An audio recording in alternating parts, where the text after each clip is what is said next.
internet access comes and goes. But as far as I know, everyone is well for now. But that might change. আসসালামু আলাইকুম। তো আমরা বরাবরের মতোই update আসতেছি যে যাতে ইরানের যে ডায়াসপোরা আছে এবং ইরানের ওভারঅল যে সিচুয়েশন যদি কোনো ইরানের মুখে আসলে বেশি ভালো প্রয়োজন ঘটে। খুবই পছন্দের একজন স্কলার, পোয়েট্রিও করে, সাকজাদা অ্যাকাউন্ট আছে ছেলে রেগুলার আপডেট দিয়ে থাকে। সো আজকে ড্যানিয়েল হাকিকুর ভাইয়ের সাথে পডকাস্ট স্টার্ট করি এন্ড দেন স্টার্ট করে Change given how they're prosecuting this war with increasing harshness. So we pray for all the innocent people in that part of the world, from Palestine to Iran to everywhere else. We're just facing these unjust wars. Yeah, so you're having trouble getting contact with them. So, but is there any contact, and how frequently? The internet comes in and out. You can get through, but it's not necessarily easy. You need VPNs, and it comes and goes. Landlines are always more available. Iranians can call. Even during the internet blockage, they were able to call. I got calls. But it's not as simple as WhatsApp, pay a video call. It's spotty, it's hit and miss. So it's very stressful. Yeah. So do you know if they're in cities that are being majorly targeted right now? Unfortunately, my family is in 3 cities that are always kind of in the mix. So I have my father's side are from Arak, which is 4 hours south of Tehran, and there's a nuclear reactor there. And we always joke Arak is only known abroad because of that issue, unfortunately. And then Tehran is where almost all of my family that I'm close with live. We migrated. There was a great migration to Tehran, as you know, and we are mostly there. So that's really where my memories, my childhood, my family home, my grandparents, where they lived on both sides. I mean, everything that I ever knew, the school that I went to, was all in Tehran. And my mother's family are from the northwest, from Tabriz, which alhamdulillah so far seems safe, but it's on the crossroads between Iraq, Turkey, Iran, the Kurdish region. So if a conflict were to spread, it's likely that would also be a flashpoint. And so it's not necessarily given that they'll be good. But Tehran is where almost everyone is, where my family is, where everything I've known is. And it's so tragic. I'm watching places that I went to get food with, coffee with my family members, a kebab restaurant I would take my grandma to every time I'd go back to Tehran. Muslim kebab in the bazaar, it's so famous, was destroyed. I have a photo of it bombed. I mean, it's heart-wrenching to see places where your memories took place and just see them destroyed. Do they have any plans to try to move to less populated areas just temporarily? Not at the moment. Unfortunately, I think a lot of Iranians are, I hate to say it, a little naive about how this war could play out. They really kind of do believe the idea floating, which is that they just want to do targeted strikes, that it's not going to escalate into a Gaza situation, that just hunker down in your home and they're just going to strike places where the government and the regime are, and that if you're in your home, nothing will happen. And I even had people I knew say something to that effect. I posted a video of a shell-shocked woman, and he said, well, no one I knew got bombed, but I knew someone who got killed in the protests. So clearly this is just government people this time. But I fear that people are naive about how wars play out. I had a friend who was more sober, who was lobbying to get his family. He's a Turkic Iranian. He was calling his Turkish nomad family members, believe it or not, telling them, you guys should go to Turkey before they close the border, because it's not clear how this will play out, how long this will go. Go to Turkey, and now Turkey's closed the border already. So it's unclear if they could go anywhere. Yeah. And do you think how would you judge the overall sentiment, in terms of the people you know or your family members? Have there's been a shift in their perspective, in their understanding of, I don't know, being anti-Western more so now, or being pro Islamic Republic more? Is there any kind of shift that you're noticing because of the actions that the US and Israel have taken? Unfortunately, my communication with my family has been very spotty, so I can't say that I've had an extensive back and forth with them. Although I'll say it's a bit too early still to see anybody come and say, "Oh, I changed my mind. I've shifted my perspective." We're only a few days in, and the strikes have only targeted certain places so far. There was, of course, the school tragedy, among others, where it's very obvious that lots of civilians were needlessly killed. But some people who are pro the war cope by saying, "Oh, the IRGC did that," or something to that effect. So we haven't seen a major shift yet that I can feel. But among friends that I have here that I can speak to at length, we're in the same time zone. There's no internet cut. I do see sentiment slowly shifting. And even online, there were some people who came out when they were going viral saying, I changed my mind. This was a mistake. They weren't supposed to bomb residential neighborhoods. And as time goes on, people will slowly become more pessimistic about this prospect. I'm from Michigan, where there is a large Iraqi exile population now and back then as well. They started to arrive in the 90s when Saddam he cleared out the marshes. He did basically an ethnic cleansing of people in the far south of Iraq, and they all came to Michigan. And when the Iraq War happened, when Saddam was killed, they were cheering, they were happy, they were dancing in the streets, just like Iranians were dancing when Khamenei was killed. But some of those very same people today say that it was better then than it is now. That back then, the streets in Iraq had lines, and people stayed in the lines, and they stopped at red lights, and there weren't mafias controlling every corner of the country. You could travel freely the length and depth of Iraq. Nowadays, to go to Kurdistan, you need a visa, a permit of some sort, even though it's your own country, because of the security situation. There's no street grid that we would recognize, even as Iranians. Iranians go there and they say, wow, they live with water pumps. They have solar panels. They don't have standard infrastructure. They have gas canisters. Iranians have all those things. We have gas. We have, water that flows through the pipes. We have power that in a good situation is on normally. So there's a lot that could be lost. There's a lot that could be degraded. And I think people are not sober enough to those realities. Well, how bad do you think that this will get, like in terms of the extent? Like, do you have any kind of prognostication on that? It seems that the calculation on the government's side has changed. In the first exchange of the 12-day war, they thought this is just to show force, to show Israel that we're willing to respond. And even their last strike, their response to America, so America attacked Fordo with a bunker buster. They attacked the Qatar American base, but it was a choreographed attack. I don't think there was any dead. Similar to how they retaliated to Soleimani. So they kind of let the government know in the home country, they let Iraq know then, and they let Qatar know now, we're going to strike one of your bases, and then Qatar tells America, and America mostly leaves, and they just destroy infrastructure, but no lives are lost. This time, they're not doing that choreographed stuff. They're attacking the U.S. embassy in Saudi. They're attacking Israel. They're attacking the bases in Bahrain. They're trying to, it seems like, instigate something there. They're attacking Kuwait, even, which was considered a country that is not necessarily that problematic for Iran's perspective. They're attacking the UAE, of course, heavily. And this is different. We saw the Burj Khalifa get hit by a drone. There's nothing like that the last time around. So I think what we're witnessing today is distinctly different. I think the Iranian government correctly understands this is a life or death scenario, and that if they don't put up the fight, whatever fight they have in them, that this is it, that it's the Syrification of Iran. And I understand people say there'll be a regime change like in Venezuela. I think really the more realistic outcome is Syrification, Gazification. So they understand now that this is different. They're pulling less punches. And I think they haven't even showed their full hand, that they will slowly show more capabilities as time goes on. I mean, for example, they were attacking hotels in Bahrain, and people were confused by that. A friend of mine who watches military stuff sent it and said, what's your read on this? Is just like this random? Why a hotel? Turns out Iran had intel that there were American operatives in those hotel rooms.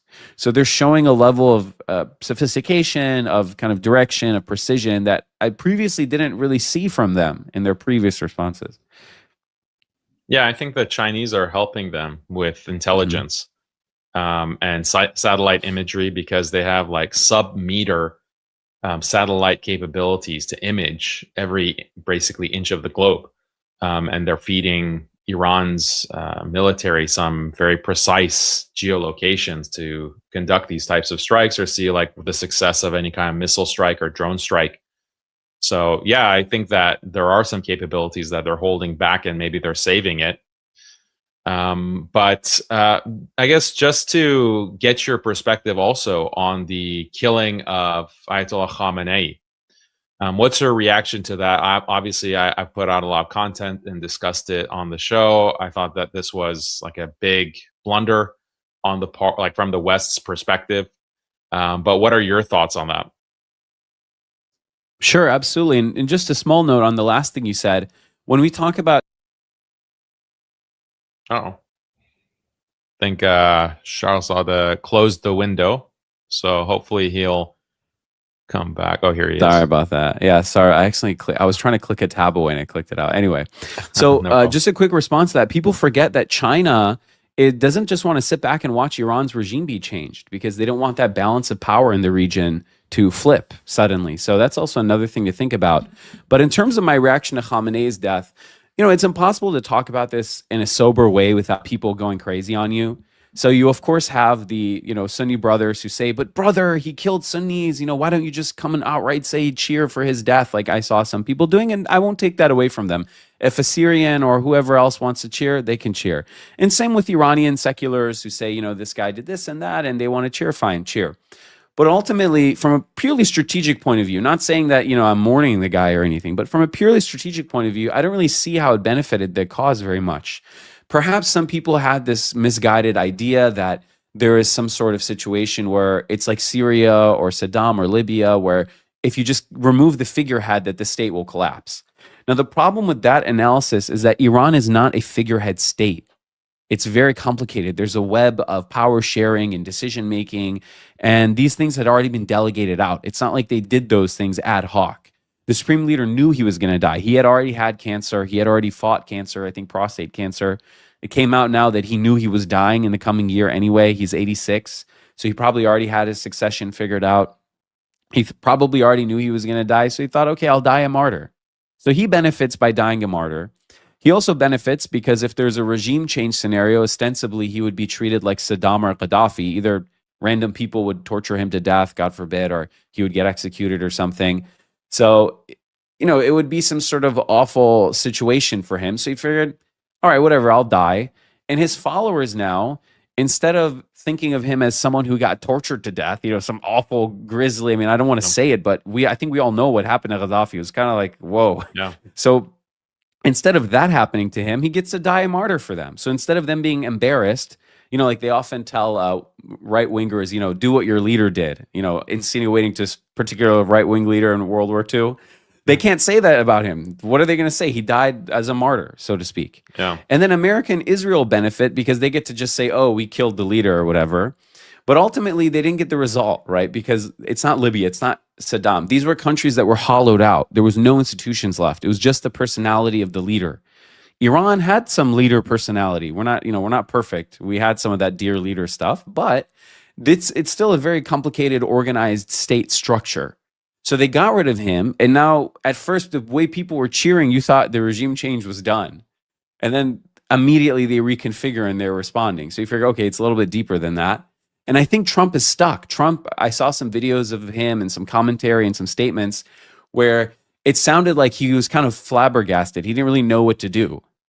Trump struck Khamenei, and then he came out and said, go into the streets, take over your institutions. It is your chance to seal the day. And no one went out, like in the 12-day war. So then everyone's wondering, okay, so what do we do? And then Reza Pahlavi, in all his geniusness, came out and gave the opposite statement. So Trump said, go out and take over your institutions. It's your chance. It's a once-in-a-lifetime chance. And then Reza Pahlavi gave a statement saying, stay at home until I give you further instructions.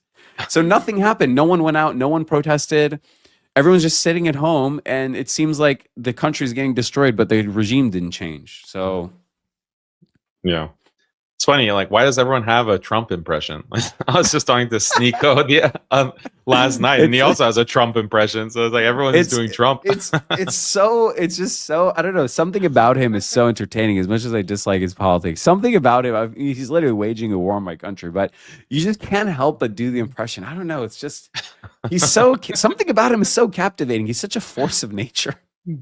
Yeah, well, for what it's worth, I think he looks really defeated, like crestfallen, as you mentioned. I think that a lot of energy, like the wind has been taken out of his sails, because he comes like his main claim to fame and his main criticism of the U.S. government or the swamp was that they are not good negotiators. Like they can't negotiate, they can't actually get what they want. Yes. So they have to like sacrifice and make deals that are actually to the disadvantage of America. And so his claim to fame is being this amazing negotiator, but he couldn't get Iran to bend to his will. I think that just troubled him, like on a deep philosophical level. Like what I sent all of these like the strike force, USS Abraham Lincoln. I'm surrounding them with all of this firepower.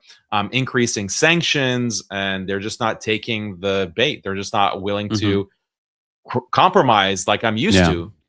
And I thought maybe he thought it was going to be similar to a Venezuela situation or anything like that, but clearly it hasn't been. And I think that's troubling him.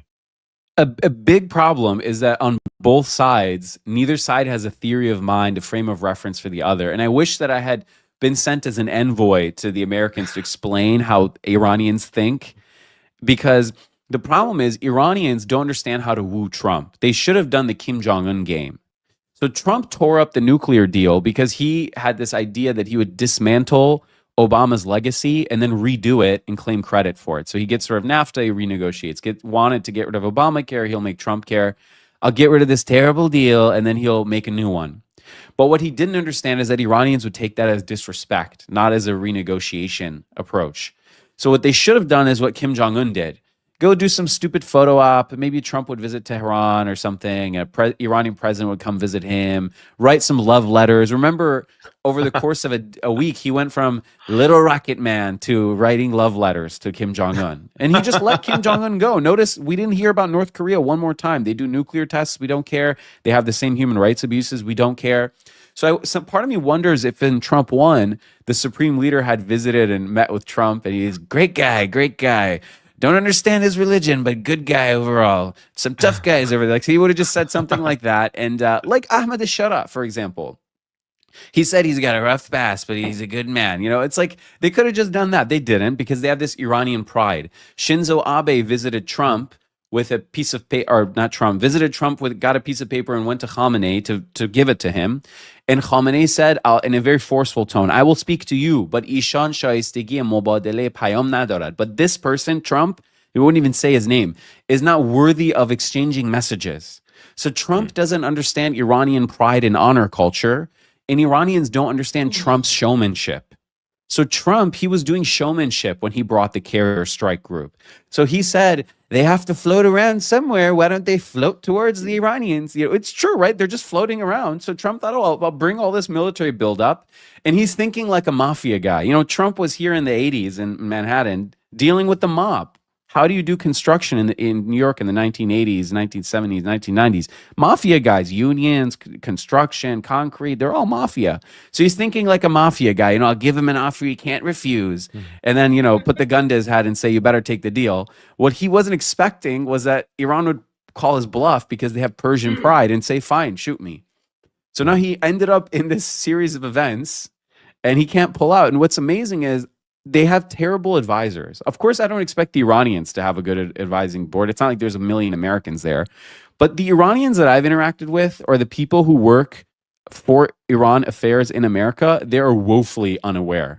I have met Iran watchers who are Iranian, but they've never been to Iran, or they don't know Persian. Or I've been approached by people who interact, or they come to even our roomie circle and I meet them, hey, welcome to the class. And they're like, oh, I work for the American government studying Iran. And they don't even know anything about these people. Like they hardly know anything. So it doesn't surprise me that there's no one in Trump's ear explaining these very big, like Persian culture 101 almost to Trump effectively. So. Yeah, that's interesting perspective. I think it would definitely help. It would help the situation if there was more of a robust theory of mind on both sides, understanding the culture and like the philosophy or the psychology of Trump. But to what extent would that have mattered if Israel is just pulling the strings and calling the shots? So I think there is a perspective of, okay, Trump actually in his heart of hearts, he's a businessman. He doesn't actually want to wage war. Like he doesn't want to actually go into wars with anyone, and he's dragged into them. that's one perspective on Trump, but we did see Marco Rubio, the Secretary of State in the Trump administration, basically admit that the U.S.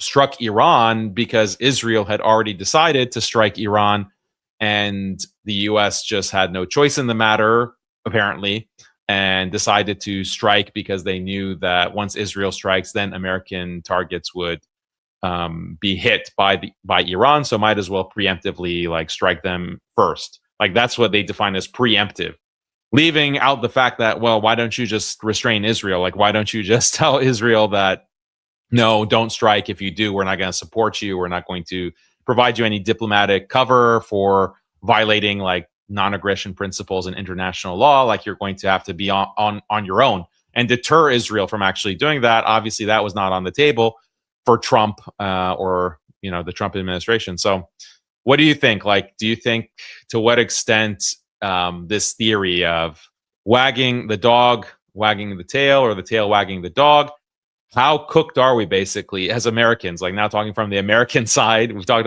from the Iranian perspective, but from the American perspective, like how cooked are we? Like how deep does this occupation of Zionism go? Is there a future like that we can see for Washington, D.C. to get out of this kind of control insofar as it exists? So in terms of the fighting and negotiating balance, sometimes I wonder maybe Trump is maybe like 80-20. So 80% he would prefer negotiation to happen. 20% he'd say, okay, let there be a war. In Israel's maybe 95-5. 95% we have to go to war. 5% chance we'll negotiate with these people. Maybe that's being generous.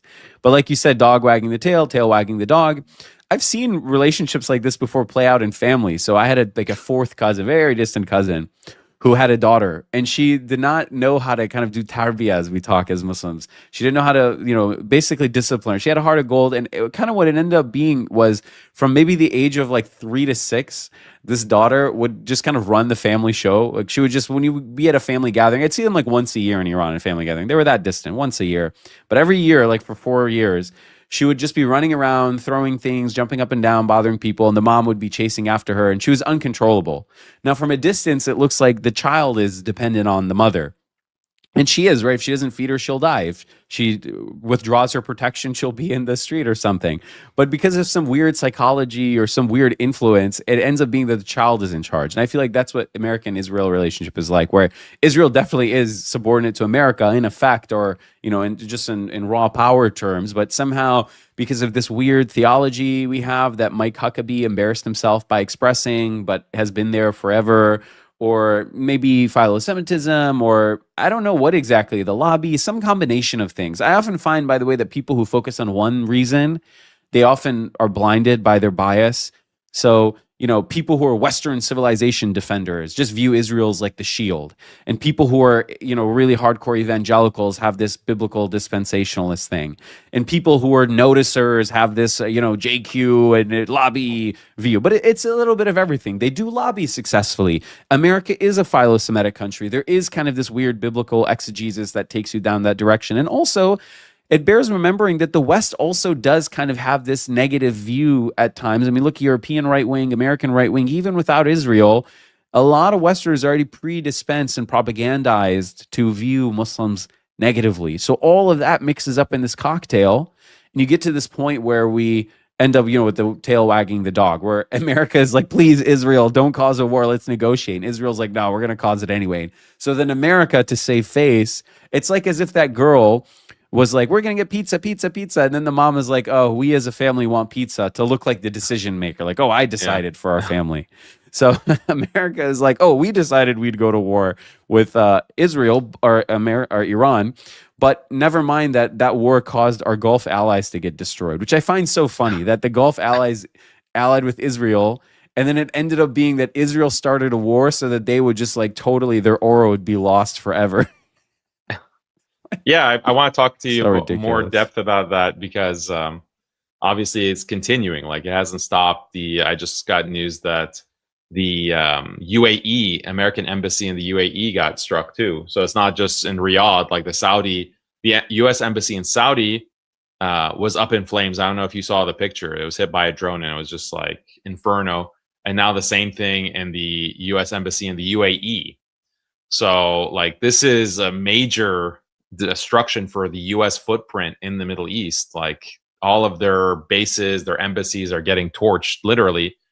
So, like, what do you make of this? Like, any aspect of this? Like, some people are saying that this is a wrong move. Like, Iran should have just kept to its previous strategy of not involving the Gulf countries and just maintaining that kind of strategic patience and not punishing them for coordinating with the United States. And my perspective is that no, good. Like, they need to face consequences for this. Otherwise, they're going to continue to uphold the status quo, which is a status quo of increasing Zionist control over the Middle East and increasing killing of Muslims. But what do you think? What's your perspective? This is speaking as an analyst, by the way. Whenever I say something, people think that I'm like a cheerleader or that I'm speaking on my behalf. This is just pure realpolitik analysis. Iran probably would have been wiser to never have done the strategic patience thing in the first place. You know, from the moment they struck Qasem Soleimani, they showed strategic patience, the 12-day war, and all that showed was that Iran was a paper tiger and that they attacked its groups and, you know, whatever, they attacked the embassy. I remember when they attacked the embassy in Syria, they just blew up Iran's embassy. Okay, are we not a country? Is Syria not a country? So that strategic patience thing was a mistake. I think they thought they could wait out Trump. Perhaps they didn't think there would be a second Trump term, especially not 8 years after he was first elected. So maybe they thought they were looking at 4 years. Maybe that's smart. Okay, we'll hold out for 4 years. They didn't realize that it would be actually 4 years and then a 4-year gap and then another 4 years, right? So they didn't realize they're looking at 12 years.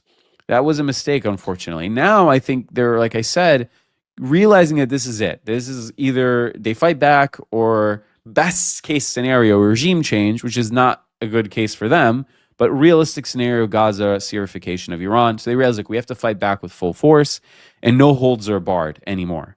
If they're going to bomb our police stations and border guards on the western Kurdish border of Iraq, which happened yesterday and today, that's inviting PKK and these other kind of communist Kurdish separatist groups to come in and fight, basically. Hey, come on in, look, the border's open. They bombed a prison in the Kurdistan province and let all the political prisoners out. Now, of course, I don't like political prisoners in Iran. I would let them out. But the point of that is to allow the enemies of the regime to gather inside Iran, to have an insurgency, a civil war, effectively. So you're looking down the barrel at a Syria situation. And another issue is that Iran is just the only power that seems to think the Middle East should have some sovereignty. You know, Turkey, for all the respect I have for them, is subordinate to NATO and America, and the Gulf is just like not even at Turkey's level of self-determination, right? Turkey is at least semi-self-determined, but the Gulf is just like, there's no, America could just nuke them tomorrow and they couldn't do anything about it, right? They just, it's so pathetic. They exist because of American goodwill. And now the goodwill doesn't exist anymore, so they're just getting bombed. Now, in terms of embassies being bombed, this is kind of where Trump is back in a corner. I mean, think about the optics of embassies getting blown up. Your American embassy is like this inviolable. I mean, why did Iran get the Cuba treatment? Remember, Iran was not supposed to get the Cuba treatment before. When the revolution happened, the Americans were like, okay, fine, let there be a revolution. Carter, why do a lot of Iranian seculars hate Carter? Carter sat back and watched it happen. He said, whatever, Khomeini will go to Qom. He's like their pope. And we'll deal with, you know, the early presidents and prime ministers of the Islamic Republic were secular oriented. People like Bani Saad and Hoveyda, all these people, they were secular oriented. They wore suits. They were French educated. They thought Iran would be an Islamic republic, like more of a republic than Islamic. They didn't know it was the opposite. It was Islamic and then a republic. So America thought, oh, we'll deal with like the French educated, French speaking early prime minister, and Khomeini will be in Qom. And then I realized, no, actually Khomeini's in Tehran and he's more powerful. They still tolerated it. My father was able to visit Iran and go back to America still. But then when the hostage crisis happened, when they violated the American embassy, then America put Iran in the same category as Cuba. Persona non grata in perpetuity, ad infinitum. So now Iran is basically doing the same thing. They're bombing the U.S. embassies. Now, what is America supposed to do? I mean, your embassy is getting bombed. That's like not literally your soil, but in all figurative ways, it's kind of your soil. In Saudi Arabia, you go in there, you can have a party, you can drink. It's like you're in America. It's not really Saudi anymore. So it's a big slap in the face. And what is America going to do? What, like, God forbid, like nuke Iran or something? What can you do to respond to that? Just flatten a bunch of civilian infrastructure? That's what they're doing. Like, that's apparently the option that they've gone with. But since you mentioned nuke right now, actually, like, what do you think? Like, that's the thing where I'm very worried about Iran. Like, I think that they, in a war of attrition, they can last. Like, they will take, Mhm. unfortunately, like many Iranians will be killed, martyred, but still, like, Iran will survive. Like, it won't be balkanized. It won't turn Right. into like some of these other countries, like Iraq, for example. Mhm. But I think the only ace in the hole that Israel has is their, not only their nukes, but their willingness to use it. Their willingness to use the Right. nukes against the goyim. So I think that's actually something that is quite concerning. And there was actually some talk in the Israeli media that because there was an earthquake actually today. There was like a earthquake 4.3 on the Richter scale, Oh, wow. and a lot of the Israeli commentators were saying, "Oh, this was a nuclear test." And it's interesting that the Israelis are saying this because I think they want to create a pretext, like, "Oh, see, they actually do have a bomb, and we have to strike first. Like, we have to hit them with a nuke first, like to just create some kind of pretext." And even, you see Steve Witkoff mentioning the nuclear capability as if like Iran is like right on the cusp. Like, they're still continuing that kind of talk. And I think that might be like as a hedge, like, okay, if our carpet bombing campaign doesn't actually move the needle, it doesn't change the regime, and we can't like send in a ground force, and these separatist groups, whether they're Kurdish or from Baluchistan, like, they're not able to move the needle either, and Israel is still getting hit with these hypersonic missiles. Okay, what other option do we have left? Like, what other option do we have to restrain Iran? And I think that nukes might be on the table, like, especially for Israel, but even the US might concede if they take enough damage. So what do you think that's crazy? Like, that kind of logic is crazy, or what's your perspective? It reminds me, I think it was the 67 war, where if you can imagine, America was not, they were always pro-Israel, but they weren't so gung-ho about it. America, I think, didn't want to arm Israel because they were trying to avoid angering the Arabs. They didn't want the Arabs to go in the communist direction. I can't exactly remember why, but Israel revealed its nuclear weapons. It didn't show them to the world, but it somehow made them visible from air technology to let America know that Israel was willing to go as far as to use a nuke to secure its existence. I believe that maybe we might see something like that here, where maybe not to the world, but behind the scenes, Israel will make it known, hey, America, if this does not go through, we are willing to use any means at our disposal to make sure that Iran is no longer a threat. Now, I think the good news is for Iranians, Iran doesn't share a border with Israel, so the only way Iran can threaten it is via this missile technology, right? We don't have really a conventional air force anymore. The Navy, we don't have shared waterways. So it's really just missiles, which is why you notice they kept saying we're going to bomb Iran's missile capabilities to smithereens. There will be no more missile program. Now, from Israel's perspective, I think that suffices, basically, that as long as Iran doesn't have the capability to launch missiles at Israel, and as long as the proxies are disabled, which it seems like they are momentarily, that's probably enough for them. I can't imagine that they would be so committed to just full destruction. Also, there are Jewish Iranians too. I think there's like 10,000 Jewish Iranians. So these things also do go in the calculations for them, right? That they don't want to just like, they nuke Tehran, like 2,000, 3,000 Jews will also go down with that. And even if you say the people who run Israel are ghouls and they don't care, I mean, the internal consumption, Persian Jews in LA, Persian Jews in Israel, I don't think that would be acceptable to them. So they would probably just pursue, they don't need a nuke, right? They wouldn't need that drastic, quick scenario. They can just pursue a slow stripping away, a slow Syrification, just fund militias, fund Kurdish militias, fund Azeris and Baloch and all these separatist groups and the Arabs and Ahwaz and fund them and send them to get radicalized and to go and just fight a civil war, because all they need is for Iran to be basically kind of just decapitated in a way, paralyzed. As long as it's locked in conflict. The only scenario I could see they would do that is if they're preempting some sort of catastrophe launched by Iran. Like if they think that Iran is going to launch, a rain of missiles, just like launch whatever capabilities they have just to destroy Israel. Unless they think Iran is going to destroy it, then maybe to preempt. Who knows? And then maybe even then they'll maybe launch a little nuke in the desert. Some people were saying to just signal that they're willing to use nuclear weapons. People were saying Russia would do that. They would like nuke the water near Ukraine to signal they were willing to use a nuke, but that never came to pass. Something about nukes feels too catastrophic. Like it would just push us in a new territory where even like Europe would turn against Israel, would suddenly, even like the Western world that's generally pro-Israel would suddenly maybe popular perception in America even would be untenable for them. Who knows ultimately though? Well, the West is not pro-Israel anymore. Like if you just go by the majority, like for the first time, a larger percentage of Americans are sympathetic to Palestine over Israel. Like that was news that came out this past week. And the thing about what you're describing is that this is assuming that Iran is not pounding Israel, which they are. Like these hypersonics are penetrating and hitting Tel Aviv, like actual residential areas are getting like apartment buildings are being leveled. And I don't know if you've seen, of course, you've seen the footage of that. And this is something unprecedented. Like this is unprecedented for the Jewish state, and I think that they may make a rash decision. And it's not clear that the U.S., because they obviously like the whole strategy with Israel and the U.S. was to neutralize the the underground missile bases.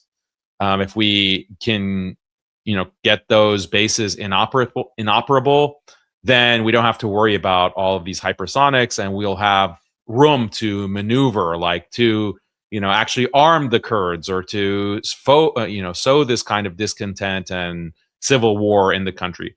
But they don't have that same kind of timeline. It's not like Syria, because they're actively being attacked. And it's showing no sign, because Iran knew that they learned from last summer, the 12-day war, that Israel was going to target their missile bases and their launchers. And so they have like a very diverse strategy. They moved a lot of their missiles to the west, out of the reach of some of these bombing campaigns.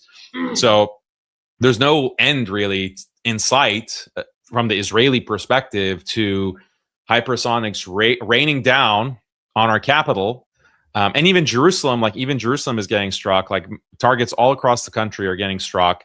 And what do we do? Like we're in the corner, like we're backed in a corner, and the US can't do anything. The US is not able to stop this either. We thought that they would be, but looks like we have to take matters into our own hands, and the only thing that we have left is actual nuclear weapons.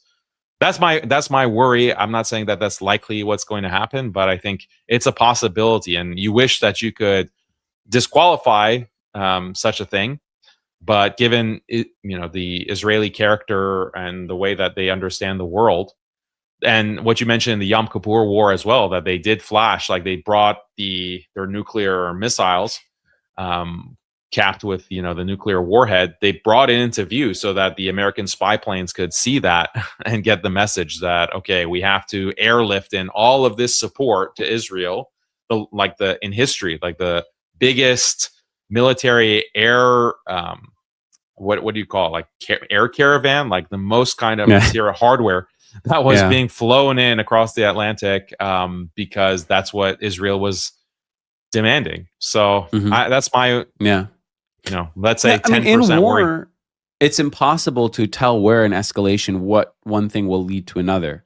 So when the guy who killed was it Franz Ferdinand who was killed, whoever assassinated the guy, I think it was in like Bosnia or Albania, to start World War I, right? Of course, it's a little simplistic, but one assassination led to this alliance and that alliance, and World War I started. And then the Khilafah, of course, ended. Big tragedy for Muslims because of World War I. I mean, it was also other things, but that was a really big last push. And then World War I set up a series of events that led to World War II, which led to basically the modern secular nation state, UN, EU world that we live in. The world that we live in is very much a reaction to the fallout from World War II. So who would have thought, if you had told that assassin in the Balkans that, hey, once that car turns this corner, if you shoot this guy, a series of events will unfold that will lead to all of these things. Think of all the stuff that affects our day-to-day. As a Muslim, living without the caliphate every day, that's something. As a person in the world with Israel and Zionism and Iranians, the Holocaust and World War II and all that stuff every day affects you, right? Like Iran would not be being bombed right now the way it is if that also didn't happen, right? That affects things. So who knows? One thing might have, maybe some guy will go crazy in a room somewhere in Tel Aviv or in a bunker. Maybe they'll really feel like, you know what, screw it. We're a tiny country the size of New Jersey, and half of the people on this land aren't even us. So we're goners, we're vulnerable. You know, they're whatever. They tried to kill us all in Purim, which they're celebrating right now. So, you know, it's only payback. It's only just. We'll bomb Qom where there's no Jews or whatever, or, you know, some other city. God forbid. I mean, I hate to even think about it, but anyone who says that war is simple, that they're just going to decapitate, like Reza from Shaws of Sunset, just bomb the bad guys in Iran. You know, anyone who thinks you can just bomb the bad guys and that war is not unpredictable is a simple-minded person. To give you a very small taste of things, one time, I think you might know him, or I guess we mentioned him before. Andrew Tate was saying in an interview why I should never do a street fight. And he said something that a guy I know who's a fighter said, and to me in person. He said, never do a street fight. Even if you feel emasculated, run away. Because the level of escalation is unpredictable. One moment you're pushing someone, the next moment you slip and your head hits the concrete and you die. Or someone pulls a gun. The cops come, they're shooting, you get shot. You just never know what could happen. When you see punches being thrown in the street, run away. Because it could end in death, and it very often does, unfortunately. Right? In Iran, I've met people say, "Oh, my uncle, he died in a street fight. He punched a guy. He punched. Someone pulled a knife. The next thing you knew, it was in his stomach." Did he think, oh, when he was in a tug of war about masculine wills and ego, that he's going to die 20 minutes later? Of course not. That's how what war is like. Did we ever think that, you know, from, you know, proxies to bombing an embassy to Qasem Soleimani, that it would get to the point where nuclear war is on the table? I mean, no one would ever think that. And it's anything could be possible. Yeah, that's a good perspective. Hmm. I think there is a level of predictive power that we have, but ultimately it's just a game of percentages. So yeah, I mean, let's see, because that ties into the initial question I asked you about how long do you think this will go. Going back to the American side, though, what do you think are the consequences for Americans, like economically? Have you seen any impact? I don't know if you drive, maybe you just rely on public transportation, but have gas prices gone up for you? If you've So noticed, I don't drive because so New York City, it's interesting. It's a small New York bit. And all the other boroughs, driving is pretty common. In the Bronx, Staten Island, you know, Queens, Brooklyn. But Manhattan, it's less common because it's just so dense. Driving it's like in Central Tehran. It's not worth it. Maybe one day if I have a bunch of kids, I'll have a car. But for now, I just walk and take the train. But no, I haven't seen gas prices go up. Though I know they are. I know that Qatar is shut off its gas अस्सलाम field. वालेकुम, उम्मीद है कि आप खैरियत से Maybe होंगे। because they बहुत से wanted लोगों to के avoid जहन it में एक getting सवाल bombed. I घूम रहा है remember when कि Saddam was taking Kuwait, there were those infamous images of black clouds taking over the whole sky because he bombed their gas or their oil fields. I think Saudi Aramco got bombed, but who knows by who? We're not sure right now. So it's possible that the gas prices, that's what average Americans interact with. They're normal people. They're not living in the Middle East. They don't have Muslim friends or neighbors, maybe, but they see the gas price. Working class people, that's a big chunk of their.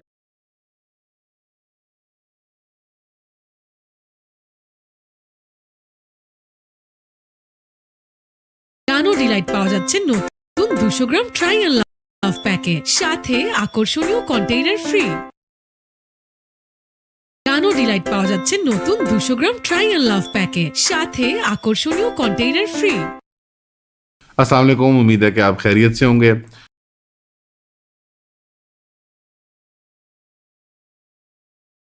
আকজাদা ভাইয়ের অবস্থা, এই যুদ্ধ আসলে কতটুকু লম্বা হইতে পারে সরাসরি যাই মোর অনেক স্থানে action, এখানে আসলে এই পডকাস্টে আকজাদা ভাইয়ের যে পডকাস্টটা ছিল, সে একজন ইরানিয়ান, প্লাস তার একটা ব্যাকগ্রাউন্ড আছে, and সে রুমির উপর আসলে পিএইচডি করছে সম্ভবত নিউ ইয়র্কে। আর ইন্টার ক্যারিয়ার কিন্তু মিক্স ম্যাচ গেছে। ইরানি ডায়াসপোরার সাথে অনেক অ্যাক্টিভলি পার্টিসিপেট করে, বিভিন্ন কথা বলে, কারো কোনো থাকে, একজন ইরানিয়ান কি চিন্তা করতেছে, আসলে কিভাবে আসলে দেখতেছে, তাহলে তো ভাইয়াকে ফলো দিতে পারো।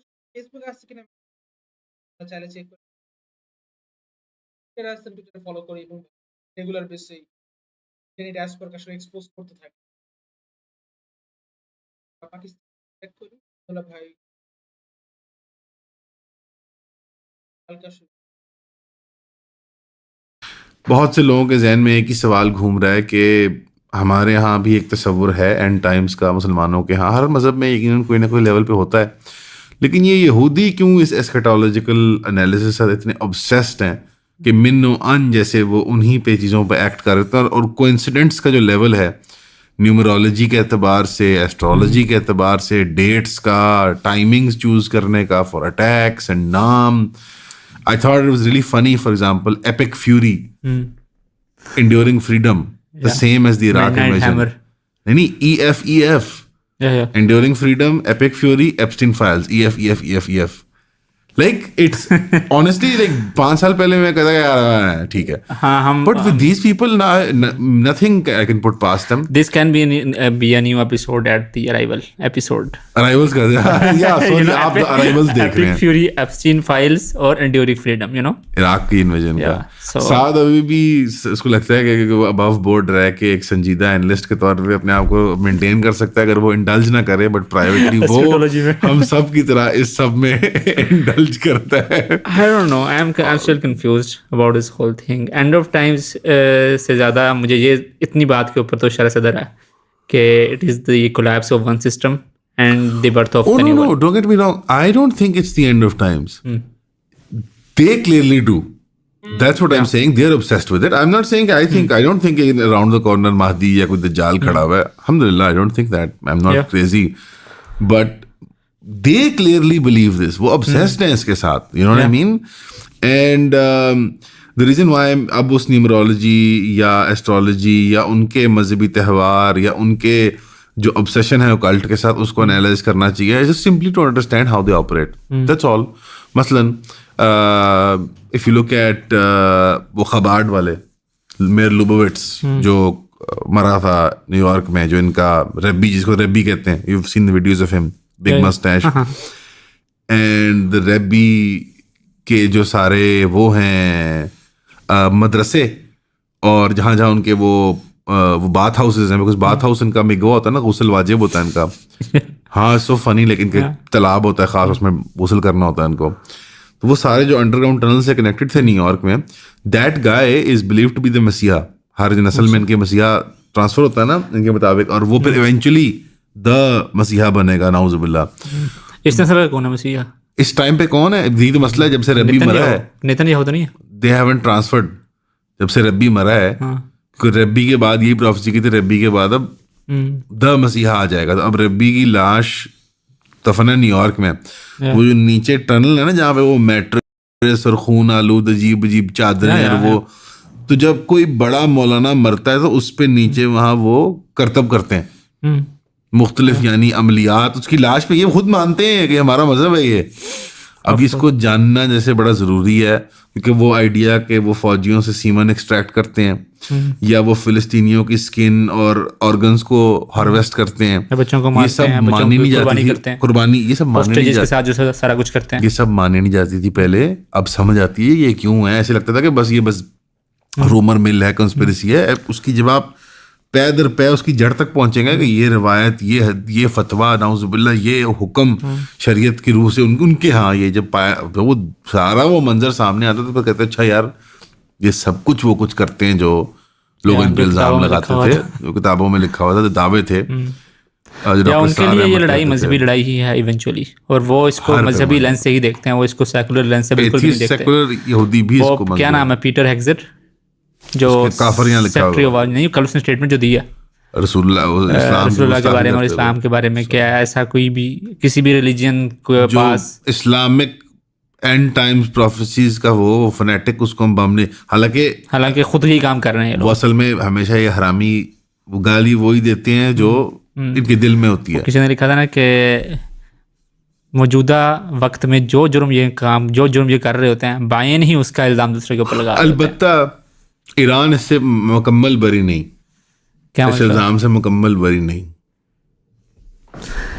एक्सप्लेन करें इस बात को, लाइक यानी किस तरह? ईरान की वर्ल्ड व्यू में उसकी पॉलिसी के बिल्कुल। अंदर इस्लामिक एस्केटोलॉजी एज पर शिया ट्रेडिशन मौजूद है, परोई बिल्कुल। गई है, हाँ।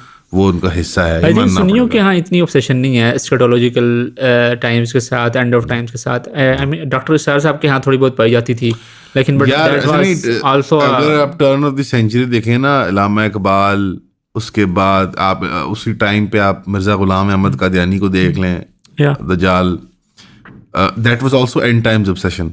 वो turn of the century millennialism जिसको कहते हैं, ज़ायोनिज्म भी तब पैदा होता है। उसके बाद आप बड़े कोई देख लें पोस्ट कॉलोनियल एरा में, ये इमरान नजर हुसैन साहब और ये बस ठीक है, अब फौत होने को अल्लाह माफ करे उनको, या हिदायत पर रखे। वो डॉक्टर सार अहमद जैसे लोग हो जाएं वगैरह वगैरह, कुछ अच्छे लेवल पे कुछ ने उसमें से मुस्बत सोच फिक्र निकाली, उसमें उससे बिल्कुल कुछ में से उन्होंने बिल्कुल नायलिज्म से जैसे पेसिमिज्म निकाला लोगों ने। तो ये ऑब्सेशन तो लोगों के अंदर पैदा हुई है। एक तो ये नियर द मिलेनियम्स होता है या जब कोई कौम के वो गुजरते हैं 1000 साल 2000 साल, और दूसरा ना ये ना वो डिफीटिज्म ना पोस्ट कॉलोनियल ऑटोमन कैलिफेट के कोलैप्स के बाद, तो ये उस तरह से मैनिफेस्ट कर जाता होता है। बट इज्तिमाई ऑब्सेशन जो है वो आपको स्कॉलरली लेवल पे, मजहबी लेवल पे, सियासी लेवल पे नहीं मिलेगा। आई डोंट थिंक सुन्नी दुनिया ने इस तरह का कोई पॉलिटिकल प्रोजेक्ट परसू किया। आईसिस ने किया होगा, लाइक Only आईसिस लाइक क्या थी 0.0001% of the Muslim Umma, Yeah, और उसकी भी ज्यादातर और जो टेक्निकली सुन्नी नहीं वाबी थे वो, टेक्निकली सुन्नी एडजेसेंट, या, और उन्होंने भी ज़्यादातर उनके जो विक्टिम्स थे वो 99% मुस्लिम्स ही थे और सुन्नी थे। और सुन्नी थे। Yeah. तो I don't know, ISIS is the closest thing to that kind of जो उन्हें project. लगा था कि हम ये काम कर लेंगे तो मेहदी आ जाएंगे ऊपर से बचाने के लिए। Like it was not as simple as that, and I don't think Iran का भी इतना simple, I think posturing होती है ज़्यादा, but compared to an Israel और compared to an America, कुछ भी नहीं, बिल्कुल, या nothing. मैं अगेन मैं सिर्फ इसलिए नहीं कह रहा कि वो जंग की हालत में तो मैं उनके बारे में कुछ बुरा नहीं कहना चाहता। No, I mean literally nothing compare to those साइकोस, दोस पीपल आर साइकोटिक। और इसमें दो मजहब हैं, एक यहूदी अशकेनाज़ी यहूदियों का जो ये रेबेनिकल जूडिज्म जिसको कहते हैं या जी, सारे जो इनके 3-4 फिरके हैं बड़े, उस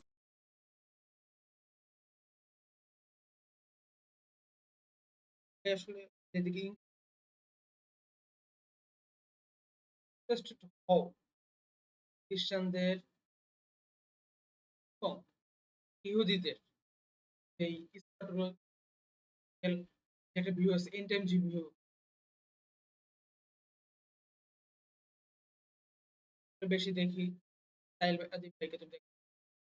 দেন ইন জেনারেল এখন এত বেশি মানুষ বিষয়ে আসলে কথা বলা শুরু করছে।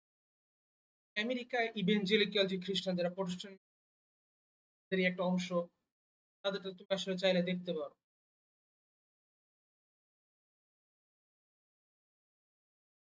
পিওর ওই সেন্সেই ফরেন পলিসি তৈরি করে। ইরাক ওয়ার ওই আসলে লড়াই করা হয়েছে, সিরিয়ার, দেন ইন্টার শামে যে লেবানন, ইয়েমেন, লিবিয়া, রাষ্ট্র এই ফরেন পলিসি করছে যে ফরেন পলিসি তারা আসলে থপছে, ওইটা তুমি দেখতে পারবে। এন্ড টাইমের তারা টাইমলাইন তৈরি করতেছে, এখানে একটা দেশে আরেকটা দেশ তারা ধ্বংস করে যাইতেছে। এখন দেখো এই ফরেন আসলে বলার পিছনে কারণ হইলো, যদি আমি পছন্দ না করি এগুলো বিশ্বাস করে, আর আমার বিশ্বাস না করা তো বেশি যায় আসে না। তারা এই জন্য লড়াই করতেছে, তোমাকে সামহাও না চাওয়া সত্ত্বেও এসব জানতে হবে এবং এর এগেইনস্টে তুমি ক্যাম্পেইন মার্কেটিং করতে পারতেছো, তোমার ন্যারেটিভ আসলে কিভাবে বিল্ড করতেছো। একেবারে ইজিলি পুরায় না দাও যেটা সেকুলাররা করে, আর একেবারে ভিতরে ঢোকার জন্য, কারণ তাদের কনস্ট্যান্ট একটা প্রেজেন্ট স্বার্থের পিছনে তারা একই সাথে পারে। এবং আমেরিকা শেষে আমেরিকা নিজের স্বার্থের জন্য ঠিক আছে, এবং তার স্বার্থ ক্ষুণ্ণ হইলেও মাথার মধ্যে সেটাও থাকে ইভেঞ্জেলিক্যালরা যদি নাও বুঝে থাকো তাহলে আসলে তুমি বিভিন্ন দিকে আসলে আর যদি আসলে দেখতে পারো এখন অলমোস্ট সবাই এই বিষয়ে জানে এবং কথাও বলে ইভেঞ্জেলিক্যালরা এইভাবে এসে বসছে এবং যে কথা আসলে যে বলছে ডিফেন্স অফ ওয়ার এরকম একটা ডিপার্টমেন্ট অফ ওয়ার এরকম একটা ডিপার্টমেন্টের হেড সেক্রেটারি অফ ওয়ার আমেরিকার পিটার হেজ আর হাতে শরীরে এমন এরকম বুকের উপরে চেস্টের ক্রস দেওয়া এটা প্রোটেস্ট্যান্ট খ্রিস্টানদের যেই নর্মাল ক্রস না প্লাস ওটার সাথে একটা জেরুজালেমের সম্পর্ক আছে যা বলার চেষ্টা করতে চাই এন্ড তার শরীরে ট্যাটু দেখবা সব দেখবা এন্টাইমের এবং সে নিজের এখানে কাফের লেখা রাখছে তো একটা উইয়ার্ড পেশ আপ করে তারা তো ইভেঞ্জেলিক্যাল এমনি আসলে ফরেন পলিসি তৈরি করছে এবং ওটাকে আসলে বাস্তবায়ন করার জন্য যে পরিমাণ করছে একটা মাযহাব এই মাযহাব ডাইরেক্ট কনফ্রন্টেশনে আসে কিন্তু ইহুদিদের সাথে মাযহাব তুমি টাইমের উপরে ভর করে তুমি পাঠায় দিছো তাদের উপরে তারা লিটারালি কি করছে এটা আমাদের इट डेंजरस उसके तहत जो आते हैं न्यूयॉर्क और ये गोरे चमड़ी वाली यहूदी और ये दूसरे इनकी पैदावार यहूदियों का सबसे बड़ा प्रोजेक्ट प्रोटेस्टेंटिज्म ये दो क्रिश्चियन ये दो मजहब जो है ना ये डेथ कल्ट है they are death cult and they have proven to be so in last they are a death cult they have 50 every years single death major death violent death इस वक्त 20वीं 21वीं सदी में इन दोनों की पैदावार है इनडायरेक्टली या डायरेक्टली ये मैं कॉन्फिडेंटली कहने को तैयार हूँ मुझे नहीं मसला आपको नाराज हो या कोई उसमें करे वो करे ये दो मजहब है ये साइको केस है ये मजहब और अमेरिका इनका वो है सरचश्मा है अमेरिका न्यू वर्ल्ड को आबाद करने में इन्होंने पूरा जैसे एक वर्ल्ड प्रोजेक्ट जो परसू किया ना वो अब मंजर आम पे आ गया कि लिबरल रूल्स लिबरल ऑर्डर में फिर कुछ जैसे यूरोसेंट्रिसिज्म वगैरह था यूरोप कुछ नहीं है इनके लिए ठुड्डा मारेंगे अभी यूरोप को उन्होंने सिर्फ अपना वो वेस्टर्न हेमिस्फीयर सिक्योर करना है अपना तेल वहां से सिक्योर करना है और सारा गैस वगैरह और जरूरत वहां से पूरी करनी है और बाकी पूरी दुनिया को ठुड्डा कराना है इसमें मैं भाइयों को सबको मशवरा दूंगा कि अमेरिकन इस टेकनेट को समझने के लिए ना आप टेक्नोक्रेसी इनकॉर्पोरेटेड के बारे में पढ़ाई करें ये तहरीक जो 250-300 साल पहले चली थी इसमें इलॉन मस्क का नाना होता था नाना या बाप नाना अच्छा बाप तो उसका अफ्रीका गया था ना नाना इसको होता था टेक्नोक्रेसी इनकॉर्पोरेटेड एक तहरीक थी और वो अमेरिकन टेकनेट के विजन में बिलीव करती है कि साइंटिफिक मेथड्स ऑफ प्रोडक्शन के जरिए हम ह्यूमन एनिमल और प्रोडक्टिव प्रोसेस को मार्केट के प्रिसाइसली और ये कंट्रोल कर सकते हैं और यहीं से टेक्नोक्रेट का टर्म आती है कि साइंटिफिक जैसे होता ना हमारे यहाँ ऑब्सेशन होती है कि देखो ये वकीलों के मुल्क नहीं चलते थे हमें इंजीनियरों का मुल्क बनाना है साइंटिफिक मुल्क तो अमेरिकन टेकनेट को जिसको आज आप कहते हैं ना वो जैसा चाइना है ना कि कंट्री ऑफ इंजीनियर्स वो उस तरह अमेरिकन टेकनेट का वो ख्वाब देखते हैं और आज आपके उस टेक्नोक्रेसी इंक कॉर्पोरेटेड के टेक्नोक्रेट भी आपके सामने है वो ख्वाब आज पूरा हो रहा है वो सिलिकॉन वैली के IT में बिलियनियर है और सारे AI टेक प्रोज हैं बिलियनियर सारा उसी मॉडल के ऊपर मेरे ख्याल से इन्होंने सारा दुबई खड़ा किया है और ये सारे UAE वगैरह की जितनी एनी सिंगल प्लेस स्टेट्स देखें हम जब 3 साल पहले कह रहे थे तो हम सब नट केस जो बचपन से हम बातें कर रहे हैं स्मार्ट सिटी अच्छी चीज़ नहीं है सेफ सिटी बुरी चीज़ होती है there is no smart city there is a prison city these things are you know oh ये ट्रैकर आ गया यार वो ऐप आ गया कोई फ्री लंच नहीं है all of this shit was distraction was rigged from the start the game is fixed no Apple no Samsung no Bill Gates no Microsoft no innovation no technology only theft of IP मैं ये बबांगे दौल कह रहा हूँ सिर्फ जो कौम IP theft करती है और अपना नेटिव इंफ्रास्ट्रक्चर बनाती है उस IP का वो कौम आगे जाएगी वरना वो कौम गुलामों के अंदर शुमार होगी। अस्सलाम वालेकुम प्यारे बच्चे और बच्चियों आप जब भी मुझे कहीं मिलते हैं तो बहुत से सवालात पूछते हैं और आप मेरे हर प्लेटफॉर्म पे हर when is it happening अब मैं आज डिमांड करूंगा it's not happening here is the funny thing here is the very funny thing کہ اس کے باوجود کہ آپ کے پڑوسی کے اندر ایک کرائسس ہوتا ہے of leadership decapitation. Because The of system that. is so stupid. It is so slow. It is so incompetent کہ اتنا لیگ ہے اس کے اندر کہ جب پانی سر سے گزر جائے گا تب time آپ کو ہوگا realize ہوگا. کہ we should have done this. And nobody is buried from smart city. Who started the smart city programs? Yeah, I know. Harken back, young men. آپ جو بھی اچھلنے لگے تھے نا مائرا فرام لمز یا جو بھی کہ عمران خان ہوتا تو nobody does anything. Yeah. No prime minister, nobody does anything. Remember this. The system just keeps وہ خود کرتا رہتا ہے. کوئی آ کے ایکسلریٹ کرتا ہے, کوئی آ کے اس کو سلو کرتا ہے, بٹ سسٹم Yeah. کرال کرتا ہوا آ رہا ہے پیچھے سے.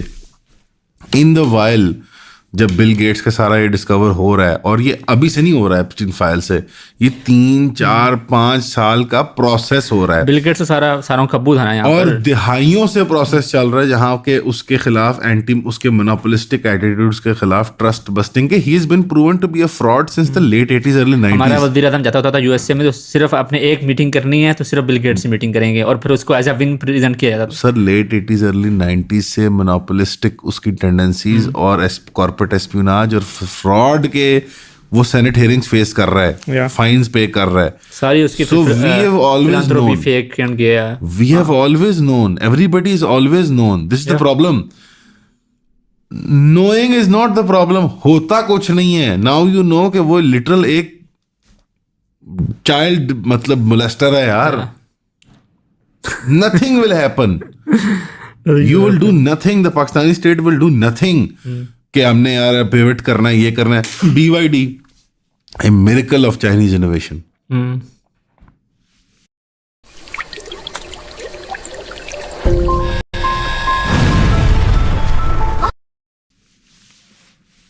Not a peep, not a word. ہم بیٹری بنانا چاہتے ہیں, خواہش بھی ہونا, ہمارے میں صلاحیت نہیں ہے, ہم کر ہی نہیں سکتے. میرے خیال ہمارا بیوروکریٹ نہیں کر سکتا, ہمارا بزنس مین سلو ہے, ہماری قوم میں پیشن ہی نہیں ہے. آئی تھنک ویژن بھی نہیں ہے. دا لیک آف شوق ہی نہیں ہے. The lack of vision is the real incompetence. کہ وہ کہتے ہیں بس ٹینیور گزارنے والی جو ہوتی ہے نا, کہتے ہیں کہ بس یہ ذرا ٹائم ٹپا لیں, ہم یہ سال گزار لیں, یہ 5 سال گزار لیں, 10 سال گزار لیں. وہ اتنی لانگ ٹرم پلاننگ کرنا کہ یار اگلے 50 سال کے بعد دنیا کیسی ہوگی, یا اگلے 10 سال بعد دنیا کیسی ہوگی, یا مطلب یہ سسٹم چینج ہوگا یا نہیں ہوگا. مطلب ہم اس وقت پنش ہو رہے ہیں because people above the age of 65-ish are not giving up. Is there anyone جو اس ملک میں چلا رہا ہے جو 40s میں ہو؟ I don't think so. مطلب بڈھے کھیپڑ ہمارے بزرگ don't even natively understand what the hell this is. وہ they are making IT policy. And AI and now they are obsessed with AI. AI is a central theme. دیکھا AI کا جو spectrum ہے of belief, آدھا ایک and spectrum کا کہ یہ فیک اینڈ یہ ہے, that totally blown up over hyped financial bubble ہے, میں بھی مان لیتا ہوں. اور دوسرا اینڈ اسپیکٹرم ہے کہ بس سپر ویپنز اور لیزر بیمز اور ٹرمینیٹر 3000 آنے والا ہے. اس پورے اسپیکٹرم میں ایک بات تو واضح ہے کہ ویپنز اور ڈیٹا کمپنیز آنے والے دنوں میں ہماری تمام جنگوں میں جو کہ ہمارے سر کے اوپر تلوار لٹک رہی ہے, ان کے ذریعے لڑ جائیں گی. آف کورس, اور سارا پیسہ. اور ہمارے یہاں کیا AI کانفرنس ہو رہی ہے, وہ سعودی عربیہ والی, I am EV, the first Saudi AI robot. اور اس کو اس سے بڑی گے کانفرنس وہاں پر ہوئی تھی انڈیا کے اندر, جنہوں نے چائنیز وہ ٹنڈے روبوٹ لگائے ہوئے انہوں نے. ہم سب تھرڈ ورلڈ ڈیزرو کرتی ہے, اس سے ہوتا ہے. Yeah, that's true. We deserve it. And I now derive glee جب ہمیں نقصان ہوتا ہے, like not actual glee but like a perverted kind of کہ like اچھی بات ہے, انہوں نے ہوش ٹھکانے آئے نہ دے. جانی جب نقصان ہوتا ہے وہ تو تب تو نہیں, لیکن جب جیسے پریسٹیج ڈیمیج ہوتا ہے نا, مجھے مزہ آتا ہے اندر سے کہ ایکسپوز ہوئے اور طریقے سے ایکسپوز ہوئیں. یار کوئی ٹیلنٹڈ آدمی یہاں رکنا نہیں چاہتا, اور کوئی ٹیلنٹڈ آدمی اگر گناہ کر کے رک جائے تو وہ جینا نہیں چاہتا. They want to exit the world. وہ بلکہ وہ حدیث بھی اگر سننی ہے اینڈ ٹائم حدیث, تو وہ قبر سے گزرتا ہے نوجوان اور کہتا ہے کہ کاش کہ میں اس کی جگہ سکون میں ہوتا. میں نے یہ سنے ہوئے لفظ لوڈنوں سے یہ باتیں ان جوک فارم, جیسٹ فارم. ابھی وہ سنجیدگی میں تبدیل ہونے والا ہے بس. اور یہ कोई इंडिया का वो बुर्ज दिखा के मत छुपे उसके पीछे कि ये होते तो हम भी होते, हम सेकुलर होते, नहीं, या इंडिया के एक बुर्ज के ऊपर कितने बेकार। पूरा हिंदुस्तान अगर आज बोख लीजिए बंगाल में डूब जाए तो कोई हर्ज नहीं, इंसानियत पे कोई मतलब नहीं, और कोई फर्क नहीं पड़ेगा बशमूल किसी को। हमारे, हम सारे डूब जाएं कोई किसी फर्क को नहीं फर्क नहीं पड़ता। पड़ेगा। मैं जज्बात की द वो नहीं इंडस कर रहा। वैली सिविलाइजेशन, द वो- ग्रेट वो हमारे आबा अजदाद थे, वो गटर गुटर बना लिए उन्होंने, उसके Yeah. बाद नेवर अगेन, या never again, it is a complete disaster. We don't have the seriousness यार। इवन मैं ईरान को देखता हूँ, कंपैरेटिव सीरियसनेस ज्यादा होने के बावजूद some oversights. Some I see them and I'm like, यार ये no uncle had the brainwave to think के ये क्या कर रहे हैं? maybe we should, 2.5 साल गुजर गए, maybe we should fight them at some point. Maybe let's not wait for the thing to come. And Maybe तक- let's not rat out Pakistanis, right? हाँ, Maybe let's not do that. maybe ये बम अच्छा है। Maybe nuclear energy, atomic bomb is a good thing after all, मुझे Maybe ऐसी feeling आती है deterrence is good. मुझे ऐसी फीलिंग आती है कि अब शायद ईरान इस गोल को पाने के लिए हाबड़ ताबड़ I don't know. I think it is an existential battle. और I think जो सबसे बड़ी बात लगती है ना कि एक जो अटेम्प्ट थी ना हमारी एलीट की भी, और ऊपर से एक सुपरफिशियल इकोनॉमिक क्लास की भी, इंटेलेक्चुअल क्लास की भी, वो सारा ये था 7 अक्टूबर के बाद से कि as if we were living in a parallel realities. अब इस जंग के बाद ना kind of they are seeing अच्छा अब हम सारे एक ही रियलिटी में आ चुके हैं जहाँ पर finally they are able to see अच्छा। इस्लामाबाद में, रियाद में, दुबई में, अबू वो जो धाबी दुबई में, के सीन्स हैं, they are like everybody's in the West Bank वो now. एक मीम देख रहा था मैं, किसी ने टाइटैनिक वाली मीम लगाई हुई थी, और वो देखा हुआ था दुबई इन्फ्लुएंसर्स कह रहे हैं कि जिसके फॉलोअर सबसे ज्यादा हैं सबसे पहले कुछ किश्ती उसको मिलेगी। My favorite was कि वो अम्मी अबू लड़े हैं हाँ, और बच्चा ना कोने में ऐसे करके घुटने पकड़ के रो रहा है।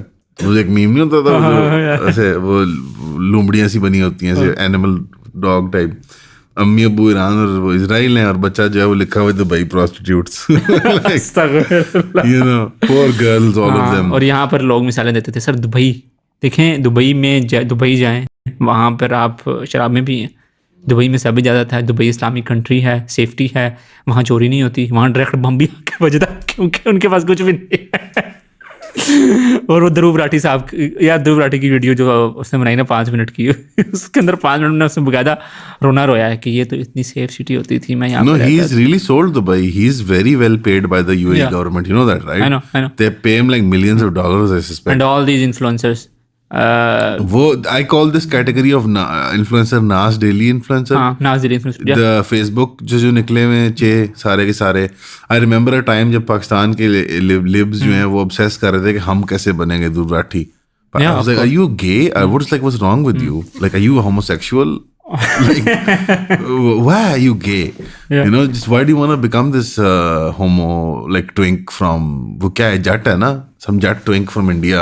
Like नमस्कार दोस्तों, like क्या वो इन्फोग्राफिक्स इन्फॉर्मेशन लेवल नहीं है, इन्फोग्राफिक्स चैनल नहीं होते उस लेवल की बच्चों वाली इन्फॉर्मेशन और बेसिक एनालिसिस. गूगल सर्च से सारी चीजें उठाई होती हैं उसने. Like I mean दूसरे we, पेज पे भी we नहीं आता. have Faisal Wadaich. Why do you wanna why does हम anyone Dhruv Rathee. want, why do you want to become ইয়া এতটুকুই রাখি, আবার যদি কোনো কিছু সমাধান হয় লাইভে আসবো। তো দিনে বলার মতন আসলে যতটুকু প্রোগ্রেস হয়েছে যুদ্ধের, এখানে আজকে ইন্ডিয়ান ওশনে ইরান হিট করছে। তো ইন্ডিয়ান ওশন পর্যন্ত আসলে যুদ্ধের আসার কথা ছিল না, যদিও রেঞ্জের কাছাকাছি আসে, কারণ আমেরিকা কিন্তু মেডিটেরিয়ানের ওই পাশে সকল তার শিপ নিয়ে যাওয়া শুরু করছে, এবং এখন মনে হয় না তোমার ইসরায়েলের মানে ওই পাশে ইউরোপিয়ান ওই পাশ ছাড়া তোমার এদিকে মিডল ইস্টে খুব হেভি পরিমাণে কোনো অস্ত্র আছে। এবং আজকে টিআরটি ওয়ার্ল্ডের একটা পোস্ট দেখলাম যেখানে তারা ক্লেম করতেছিল যে $2 বিলিয়ন অস্ত্র সোফার আমেরিকা ধ্বংস হয়েছে। এখন এখানে কি পরিমাণে তোমার ড্যামেজ হয়েছে, কি পরিমাণে কার্যকর, যেরকম আমি তোমার যদি এখন কাতারের বেসে প্রায় 100 মতন ট্যাঙ্ক থাকে, ট্যাঙ্ক কিন্তু ইররিলেভেন্ট এই যুদ্ধের ভিতর, কারণ ট্যাঙ্ক ধরে ইরানে নিতে পারবা, মানে ওটা ইররিলেভেন্ট। সো ওই ট্যাঙ্ক যদি তুমি হিসাবে রাখো তাহলে আবার হবে না। এখানে $2 বিলিয়ন এমন অস্ত্র হিট করছে ইরান, যা ইরানের উপরে হুমকি।